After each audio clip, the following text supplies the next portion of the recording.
नमस्कार दोस्तों, ये करप्शन कंट्रोल का 5वां वीडियो है। यहाँ पर एजेंडा ये है कि गवर्नमेंट को अपने सारे डिपार्टमेंट इंडिपेंडेंट कर देने चाहिए।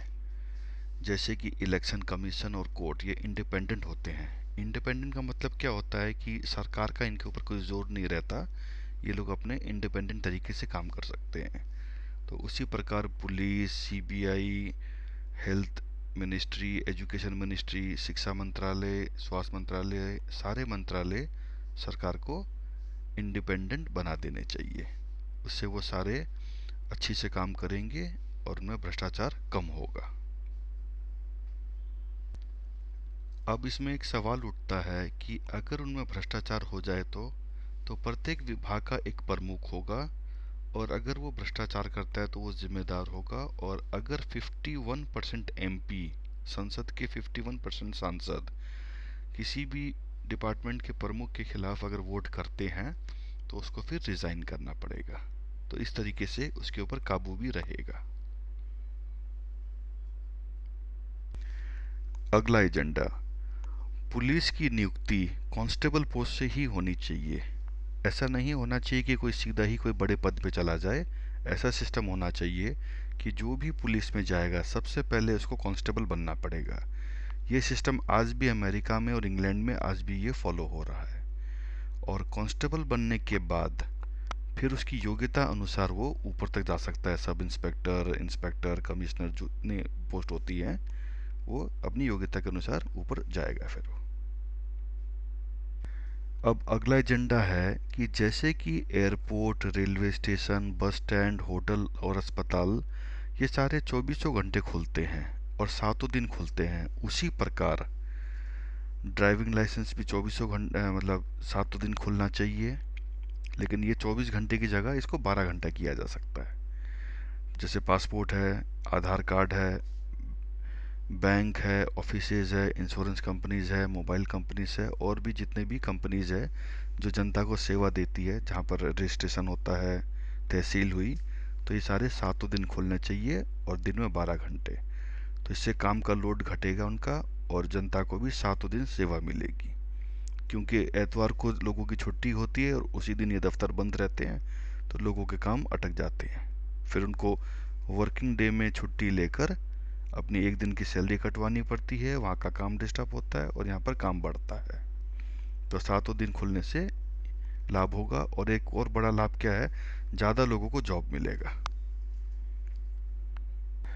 कुछ लोग ये पूछते हैं कि अगर 7 दिन ऑफिस खुलेगी तो एम्प्लॉय को वीकली हॉलीडे कैसे मिलेगा। तो इसका तरीका क्या होता है कि एक कंपनी में जितने भी स्टाफ हों उनको 7 हिस्सों में बांट लिया जाए, 7 ग्रुप में। पहला ग्रुप की छुट्टी संडे को होगी, दूसरे ग्रुप की प्रत्येक सोमवार को, तीसरे ग्रुप की प्रत्येक मंगलवार को, चौथे ग्रुप की प्रत्येक बुधवार को, और इसी प्रकार 7 ग्रुप की 7 दिन एक एक दिन छुट्टी हो जाएगी।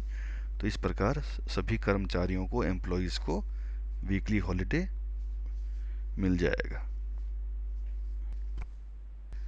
अब ये एक नया किस्म का एजेंडा है, इसको थोड़ा ध्यान से सुनना पड़ेगा। अभी हम जब वोट देने जाते हैं तो हमें सिर्फ एक ही आदमी को चुनने का अधिकार होता है। मान लीजिए 20 या 25 लोग खड़े हैं इलेक्शन में, तो हम किसी एक को ही वोट दे सकते हैं। अब ये सिस्टम ऐसा होना चाहिए कि हम 1 से लेकर 4 लोग तक, जितनी हमारी इच्छा है, हम वोट डाल सकें। इसका फ़ायदा ये होगा कि जो टॉप 2 हैं, जो ऊपर के 2 हैं, उनकी मोनोपोली टूटेगी और 2 अल्टरनेट हमारे पास रेडी रहेंगे। जैसे कि मान लीजिए एक पार्टी है, ए नाम की एक पार्टी है। अब हम उसे हटाना चाहते हैं, ये हमारी प्राथमिकता है। लेकिन हमें पता है कि पार्टी जो बी है वो ही उन्हें हटा सकती है, और लेकिन हम वोट देना चाहते हैं सी को। तो फिर हमारी दिक्कत ये होगी कि हमें मजबूरी में बी पार्टी को वोट देना होगा, क्योंकि बी पार्टी ही ए पार्टी को हरा सकती है, जबकि हम देना चाहते हैं सी को। लेकिन अगर ये मल्टी वोट का सिस्टम होगा तो हम क्या करेंगे, बी को भी वोट दे देंगे, सी को भी दे देंगे। जिनको ज़्यादा मिलेगा वो सत्ता पे आ जाएंगे, और अल्टरनेट रेडी हो जाएगा कि ये भी दिख जाएगा सबको कि जो सी नाम की का पर्सन है उसको कितने वोट मिले। तो अगली बार के लिए वो भी एक अल्टरनेट रहेगा। इससे बी के ऊपर भी दबाव पड़ेगा कि वो काम करे। तो ये बहुत अच्छा सिस्टम है, इसे भी हमें सपोर्ट करना चाहिए। अब अगला एजेंडा है राइट टू रिकॉल। सबसे पहले राइट टू रिकॉल क्या होता है? जैसे हमने कोई नेता को चुन लिया, और नेता ऑफिसर चुनते हैं, रखते हैं, सरकार जैसे भी रखती है, तो उनको अगर हटाना हो, क्योंकि मिनिस्टर को तो हम जैसे उनका समय पूरा होने के बाद ही हटा सकते हैं, लेकिन अगर जनता को लगता है कि वो भ्रष्टाचार कर रहा है तो उसे बीच में हटाने का सिस्टम होना चाहिए। उस सिस्टम को राइट टू रिकॉल कहते हैं। तो राइट टू रिकॉल नेताओं के ऊपर भी होना चाहिए, ऑफिसरों के ऊपर। कुछ लोगों का कहना है कि सिर्फ नेताओं के ऊपर होना चाहिए, कुछ लोगों का कहना है कि ऑफिसरों पर नहीं होना चाहिए, लेकिन मेरा ये मानना है कि दोनों के ऊपर होना चाहिए। अब मान लीजिए ऑफिसर को हटाना है, तो कैसे हटाया जाएगा?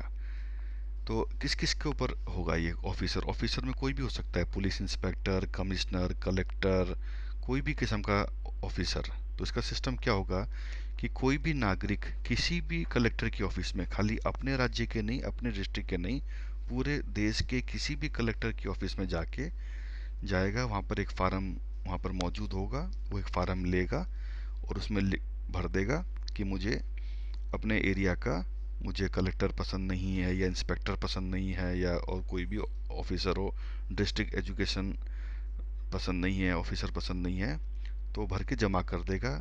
उन सब का रिकॉर्ड इंटरनेट की एक वेबसाइट में आता रहेगा। जैसे ये आंकड़ा 33% छू जाएगा तो उस ऑफिसर को रिज़ाइन करना पड़ेगा, क्योंकि 33% लोग काफ़ी होते हैं। क्योंकि ऑफिसर कोई चुन के नहीं आते, उनको सरकार अपनी प्रक्रिया से चुनती है, तो 33% का फिगर काफ़ी ठीक है। अब अगला सवाल है कि नेताओं को कैसे हटाया जाए। नेताओं को भी सेम यही प्रक्रिया से, कि मान लीजिए मैं अगर दिल्ली का वोटर हूँ और मुझे दिल्ली के मुख्यमंत्री को हटाना है, लेकिन मैं अगर मुंबई में रहता हूँ, तो मैं वहाँ भी कलेक्टर के ऑफिस में जाके ये फार्म भर के जमा करा सकता हूँ कि मुझे अपने मुख्यमंत्री को हटाना है। अब इसमें एक थोड़ी समस्या है कि इसका परसेंटेज कैसे किया जाए। तो इसका तरीका ये होना चाहिए कि दिल्ली शहर में, जैसे हम दिल्ली का उदाहरण ले रहे हैं, पूरे दिल्ली में जितने वोटर हैं, वोटर लिस्ट में जितनों के नाम हैं, उसके 66% लोग अगर मुख्यमंत्री के खिलाफ फार्म भर दें तो उस मुख्यमंत्री को रिजाइन करना पड़ेगा। और देखा जाए तो कोई भी इलेक्शन में 60-65% से ज़्यादा लोग वोट डालने आते भी नहीं हैं। तो एक तरीके से इसका मतलब ये हुआ कि जितने लोग वोट डालने आए हैं वो सारे के सारे आपके राइट टू रिकॉल का फार्म भरने आए। लेकिन इसमें क्या है कि 100 में से 60 या 65 लोग वोट डालते हैं। अब जो 35 लोगों ने जो वोट नहीं डाला, 35% ने, वो किसने डाला किसने नहीं डाला, ये तो कोई रिकॉर्ड होता नहीं है। तो इसलिए क्या है कि उन 100 वोटरों में से, 100% वोटरों में से कोई भी 66% लोग किसी भी नेता के खिलाफ फार्म भर दें तो उस नेता को इस्तीफा देना पड़ेगा। अब अगला प्रश्न ये आता है कि क्या राइट टू रिकॉल लागू होने से क्या इसका इस्तेमाल बार बार किया जाएगा? तो इसका जवाब है नहीं। अगर राइट टू रिकॉल का इतिहास देखा जाए, क्योंकि राइट टू रिकॉल कई देशों में है, तो इसका इतिहास अगर देखा जाए तो क्या है कि राइट टू रिकॉल एक ऐसा हथियार है जिसका इस्तेमाल कम से कम किया जाता है। क्योंकि इसका डर ही ऐसा होता है कि सारे अफसर और सारे नेता अपनी अपनी ड्यूटी ईमानदारी से करने लग जाते हैं। क्योंकि नेता बनने के लिए कई साल की मेहनत करनी पड़ती है, ऑफिसर बनने के लिए कई कई सालों की मेहनत करनी पड़ती है, और कोई भी नहीं चाहेगा कि मैं इतनी मेहनत करके एक बड़ा पद प्राप्त करूं और लोग 6 महीने साल भर में राइट टू रिकॉल करके निकाल दें। तो राइट टू रिकॉल एक ऐसा हथियार है जिसका इस्तेमाल न के बराबर होता है, और इसका डर से सारे नेता और ऑफिसर ईमानदारी से अपना काम करना आरंभ कर देते हैं। और अगर हम मुख्यमंत्री का कार्यकाल 2 साल रखें और प्रधानमंत्री का 4 साल रखें, तो फिर राइट टू रिकॉल की आवश्यकता भी कम ही पड़ेगी। लेकिन ये सिस्टम होना चाहिए, ये राइट टू रिकॉल होना अवश्य चाहिए।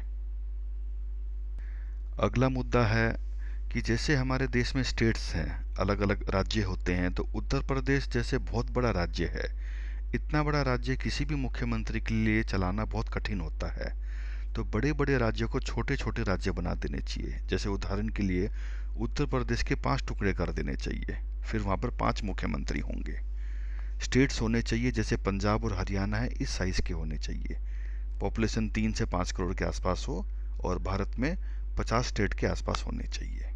तो इससे व्यवस्था करना और स्टेट चलाना मुख्यमंत्रियों के लिए आसान हो जाएगा। तो इस वीडियो में हम इतना ही है। अब अगले वीडियो में हम और भी एजेंडा कवर करेंगे। हमें क्या करना है, इन एजेंडाओं का समर्थन करना है और ये एजेंडा हमें ज़्यादा से ज़्यादा लोगों को हमें बताना है। और इलेक्शन के टाइम में उसी निर्दलीय को वोट देना है जो ये सारे वादे पूरे करने का वचन दे। तो ये हमारा तरीका है। धन्यवाद।